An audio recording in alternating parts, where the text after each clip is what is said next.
What's a rabbit hole you wished you never jumped in? Story one, I started with reading articles and watching videos about the Titan accident.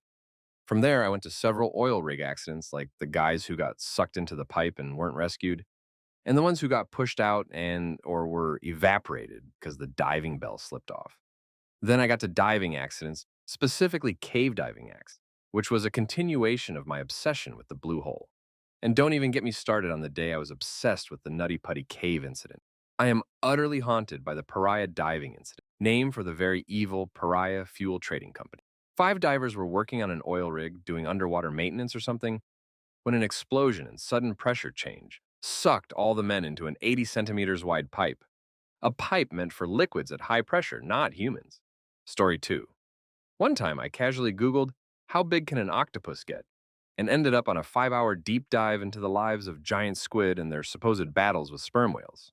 Somewhere along the way, I learned that octopuses can taste with their tentacles, have 3 hearts, and are basically escape artists who could rob a bank if given the chance. I spiraled into forums where people shared stories of pet octopuses unscrewing jars, turning off aquarium filters, and plotting escapes like they were in Ocean's 11. By the end of the night, I was convinced that if an octopus ever made it to land, we'd have a new apex predator. I couldn't sleep because every creak in my house sounded like a squishy 8-legged genius coming to finish me off. Lesson learned. Some questions are better left unanswered, and octopuses are terrifyingly cool. Story 3. Reading about ancient civilizations and realizing how much history we've lost. It's fascinating, but also kind of depressing to think about all the knowledge we'll never recover. And one story that I've always loved is that one time a group of archaeologists were excavating an ancient Babylonian site when they started finding anachronistic artifacts. They were way older than the Babylonians and came from civilizations hundreds of miles away. They realized that they'd stumbled across a Babylonian history museum. Human civilization is incredibly old. The cultures that we think of as ancient, we're studying cultures that were ancient to them.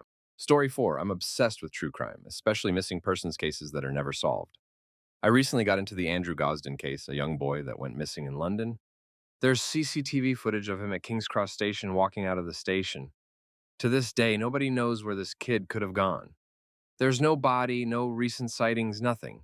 It's a heartbreaking case that I hope comes to light soon. R/Andrew Gosden, if you want to look into. Story 5. My wife has been on a health kick since 2022. She sent me a video of this chiropractor talking about all the toxic things in households, and one was, you should never touch your receipts ever. Naturally, my reaction was like, well, that's just silly. I kept scrolling, and apparently there's this subgenre of people that walk around grocery stores talking how everything is poison. You should only eat meat, drink raw milk, and avoid veggies because it's a government scam. There's videos of people walking around eating fucking sticks of butter like Kit Kat bars. Story 6. A friend talked me into airbrushing a fishing lure with him one time. I fell in this rabbit hole of lure painting that I can't get out of. I bought an airbrush, compressor, station, lure stand, and a couple shoeboxes full of paints. I put off actual work projects messing around with lures all the time, and it has gotten in the way of daily life, family routine, and cost me more out of pocket than I care to admit. And now I'm exploring carving and making lures, too. There's no end to the hole. I just keep falling further and further into it. Maybe I don't wish it never happened, though. Story 7. In my early 20s, I was obsessed with 9/11. I listened to every phone call made to loved ones from their flights, every call from the towers before they fell. Now their agony, their pain, their screams haunt me. My college professor showed us footage of the firefighters entering the first building. They were still at ground level, the wider base of the tower, and I kept hearing this strange whack sound. Then one of the firefighters turned to the camera with this strange expression on his face, something between horror and helplessness.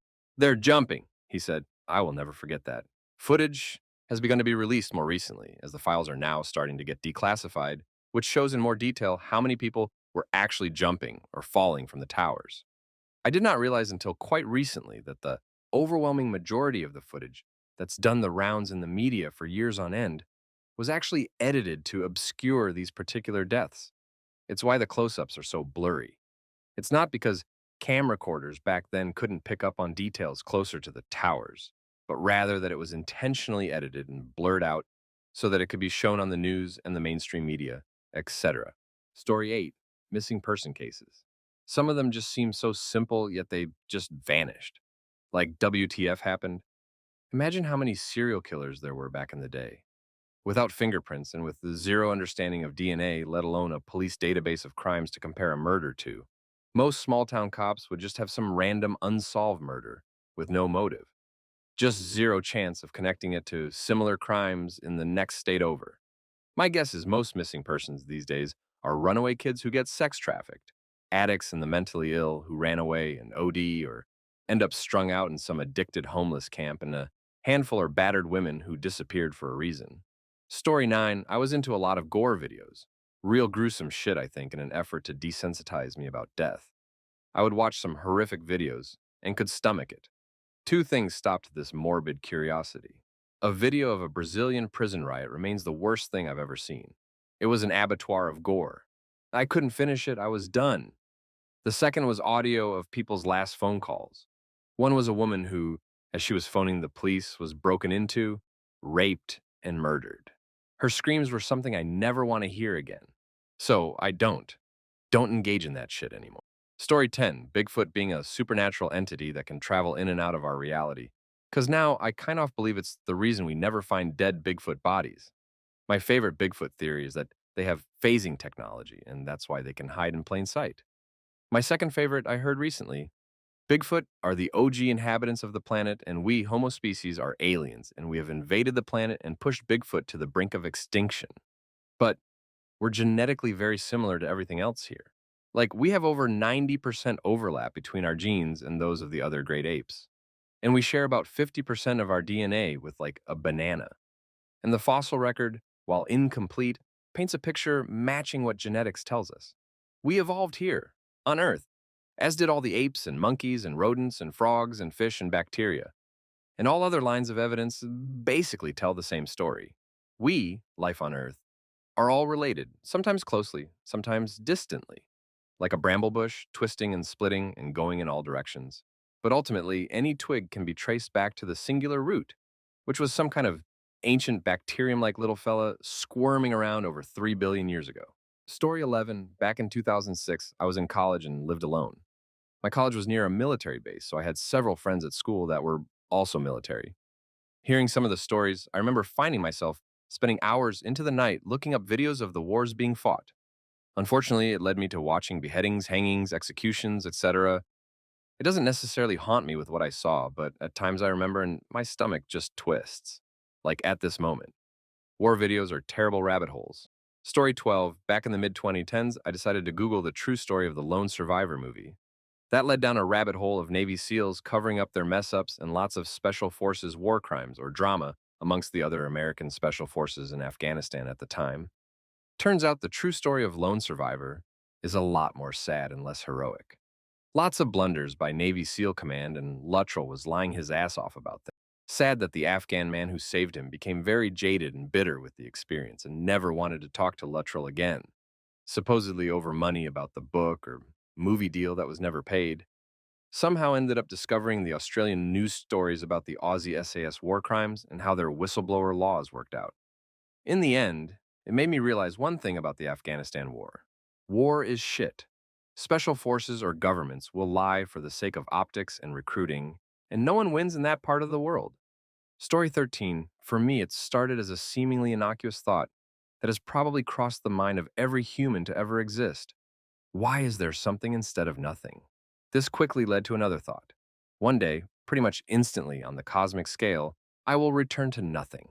Thus, began crippling depression, constant panic attacks, and the inability to care or feel happiness. The weight of existence, it troubled me too for a while. But I made up my mind. I don't really know what comes next. I'll see it when I get there. If there's an afterlife, I'll get to explore it. If there's nothing, well then, I'll have nothing to worry about. Story 14, I fell down a general conspiracy theories rabbit hole for a while, around a decade ago, after talking to someone about some incident that I don't even remember now, and spent the next 6 months staring at a couple forums just saying to myself, these people are batshit crazy. But I found myself checking the forums every day to see what new bullshit was bubbling to the surface. Thankfully, I broke that habit long before the shit show of the past few years. Story 15, it's when you wake up at 3 a.m., what time is it? Where am I? Who am I? What planet are we on? Half asleep. Okay, so you scroll through askreddit, and there are hundreds of comments under the question in serious brackets about cryptids, fairies, how if you see the circle of mushrooms, flowers, you should never get inside or they will snatch your ass. So you scroll more and more comments saying, yep, me grandpa got kidnapped. So you, half asleep, freaking out because it's summer outside and there are circles of flowers, mushrooms, and all kinds of vegetation. You calm down, all right? No stepping on the lawn. You be fine. Just to read another most upvoted comment, you should never say thank you to Fairy. So it's 4 a.m. and you thinking how to say you're grateful, but not using fucking thank you for another hour. No ask Reddit for me at night anymore. Story 16, intubation. I have to be intubated for an operation requiring general anesthesia soon. So I'm watching all these intubation videos. That tube is going to knock out all my front crowns. And I'm learning general anesthesia is a drug induced coma. You're on a ventilator because your brain isn't capable of telling your lungs to breathe. I'm terrified. This is my very regrettable rabbit hole. Story 17, COVID. I called the State Department of Health in early February 2020 when I saw on the news that my state either had bad test kits or no test kits. It was even unclear what a test kit was. Was one test kit one test or 500 tests? This was my question for the call. I talked to the Department of Health maybe one time per year with questions for my job, and I usually spoke to the same people. The health department sent my call to the Office of Poison Control, which was doubling for COVID questions. They would not tell me anything. When I expressed frustration not being given public health information, I was put on the phone with someone who was not acting like a Department of Health employee. He accused me of being a reporter and that he wasn't going to feed a line. He was short with me, and his tone was sarcastic and belittling to my questions. After the call, I spoke to a congressman, and he didn't offer information but collected my side of the story. I felt like he treated my recount fairly. I don't know of any outcome to that call. Story 18, American Serial Killers. I was morbidly fascinated by Dahmer and Bundy after watching documentaries and movies and shows about them. Then I lingered off to other serial killers or unsolved murders, such as the infamous Black Dahlia case. I spent hours upon hours just reading into gory details. Once I got to the toolbox killers, that's when I knew I had to check out. I think Bittaker and Norris's killing spree was the worst one in America, if I can even rank them. Just wow. Reading in detail of how they ended these young girls and the fact that there was a freaking audio tape of one girl's screams that was shown in court. I'm usually pretty desensitized with details on murders, but these subhuman trash dumps absolutely pushed it for me. If there ever is hell, I hope Satan himself is putting these jerks on overtime. Story 19, snakebite videos. Funny thing is, initially I was just browsing YouTube to learn how to make pancakes and somehow got sidetracked by a king cobra video. It was brutal to watch. The camera guy was taunting the snake, and in a flash, the cobra snapped at him. And he kept going and going. It was just a series of strikes. My friend even warned me not to get sucked into snakebite videos, but I wanted to see what all the fuss was about. It was just a series of strikes. Story 20. Honestly, I used to love going down the incels rabbit hole before it was banned. It was sort of like a car accident. Awful, but I couldn't look away.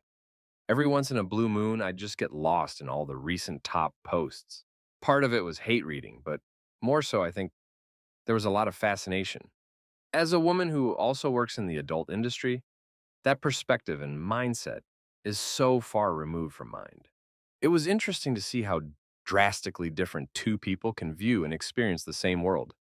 I think their view is gross, warped, and twisted, but it also makes me wonder, what could I have twisted that I don't even realize? Story 21. Read Ted the Caver. It was posted to Reddit, and you can find it online. I usually don't read long stories about stuff like caving, but this really draws you into the story and even has photos to explain what they were doing, how, and why. Basically, Ted and his friend find a small hole in an abandoned cave and want to open it up wider to get through, to find out what is behind. It's very difficult, but they eventually manage. The rest you will have to read for yourself. The descriptions are amazing, and whoever wrote it is a natural storyteller. Check it out. Story 22 r/SCP. If you like reading horror or sci-fi or creepypasta, you need to check out this community. The whole thing is written as a series of reports on various anomalies and a secret organization's attempts to contain said anomalies. There's novelty to the secret government reports. framing device. But the real gold lies in the sheer volume and variety of stories, ranging from cliche things like an indestructible monster or a key that opens anything, to wildly strange things like a mirror portal, to an oddly specific dimension or a giant clockwork device that refines things in a vague, non-specific way, or a large amorphous blob that acts like a puppy and excretes super antidepressant slime. Like the trope about TV tropes, it's easy to lose hours jumping from one entry to another as they frequently reference each other, especially in the experiment logs where they often will see how different SCP react to one another. Let's put a creature that has the power to relax anything in a room with a monster that is in a constant state of complete rage and see what happens. Story 23. The whole process of religion, heaven and hell, specifically Catholics. Egg. We have holy fire, holy water, holy ground. Yet God created it all, so by default, would everything be holy already? And when someone goes to hell, only their soul is transported to this area of repentance. Now, last I checked, souls wouldn't have nerves or consciousness, so if they go to hell to be punished by the fires of hell, wouldn't that technically just cleanse the soul and they go to heaven anyways? The list goes on. Story 24, the Coconut Grove Fire. It was the deadliest nightclub fire in history and had a massive effect on modern medicine. Burn treatment, penicillin, and even the recognition of PTSD links back to a tragic nightclub fire in Boston. My grandfather was supposed to be there. There was a big Boston College versus Holy Cross football game, two local Catholic colleges. BC was supposed to win, and their fans all planned to go over to the club after the game to celebrate. Holy Cross managed an upset. Many of the BC fans went to the club anyway, with dates and friends and family, since they had planned an evening of it. Then the Holy Cross fans went too, excited by the victory. Some diehard BC fans, like my grandfather, skipped the club party because they were too depressed about the game. Story 25. Recently, I watched on a movie called Big Year with Steve Martin, Owen Wilson, and Jack Black. It's about these three guys competing to see the most species of birds in a single year. It's an all right movie, a perfect thing to watch on a plane, but nothing special. Watching this, you think these guys are three of a kind enthusiasts and exaggerated for the movie. But Googling it, I fell down a bit of a rabbit hole of birders, what birdwatchers prefer. Not only is Big Year a real thing, tons of people take it very seriously, and the numbers the characters in the movie rack up doesn't even come close to IRL numbers. There are rules about where you have to find a bird. Some people go to extreme destinations just to see one bird. The stories some of these guys share on blogs are crazy. This is a whole world I had no idea about. Story 26, really a rabbit hole that's right under our noses, is the Planck length. To think that there's a measurable point in which the laws of fucking everything fall apart, to the point where it's impossible to measure the distance between one thing and the other, is a very difficult concept to grasp. On the other side of it is the sheer size of our solar system. When you really think about how far light can go in a millisecond, second, minute, hour, day, year, and we still measure some distances in millions of light years, the scope of the universe is really insane. Story 27, PBS Spacetime. It's relatively high-level pop science physics.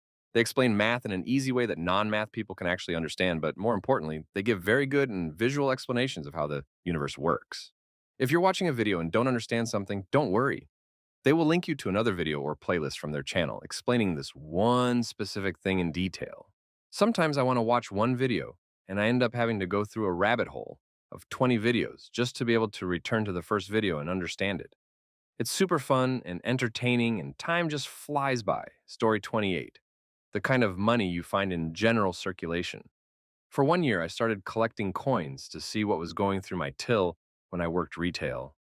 I found every single copper nickel, Roosevelt dime, and Washington quarter, every general circulation quality, dollar coin, all pennies post, wheat penny, and most actual wheat pennies, nearly every Jefferson nickel, and a handful of Buffalo nickels. Two coins that were 90 pounds silver, a stack of various Canadian coins that I would buy off customers at face value in US money. And oddly enough, a few South Korean coins that snuck their way in the US. My prized possession from the hunt was a Canadian penny old enough to have King George V on it. Story 29, Turtle Mountain Landslide. In Canada, miners were trapped by an epic cave in towards the entrance of the mine. Nobody tried to rescue them, so they dug themselves out. Turns out, the reason there were no rescuers was because the cave-in was actually a huge slab of the mountain peeled off and flattened the entire town below. An actual scary rabbit hole would be reading up on the New Madrid fault line, which runs along the Mississippi River. The last time it had an earthquake, it utterly devastated the region. Forests sunk into the ground, Indian villages were wiped out, the river course changed, and even reversed in spots. Happened in 1811, before much white settlement had occurred, so it was relatively unknown. Thing is, it hasn't done anything since, which means all that potential energy has been building. I've read that scientists figure it is holding about as much energy as it can, meaning when it gives way next time, it will be as big an earthquake as is possible for the local geology. Like everything from Minneapolis to the Gulf is going to be toast. Story 30, the 1997 Gerald, Texas tornado. Such a unique tornado. Absolutely terrifying. Only known tornado that had a 0% survival chance if you were above ground and in its path, no matter how well you barricaded yourself.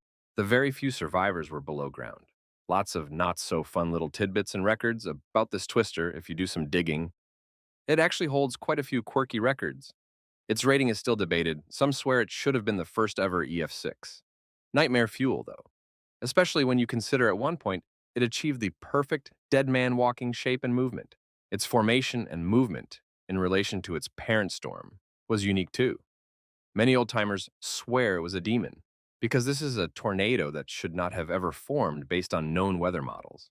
I live in Tornado Alley, and this tornado scares me more than the Moore and El Reno ones do.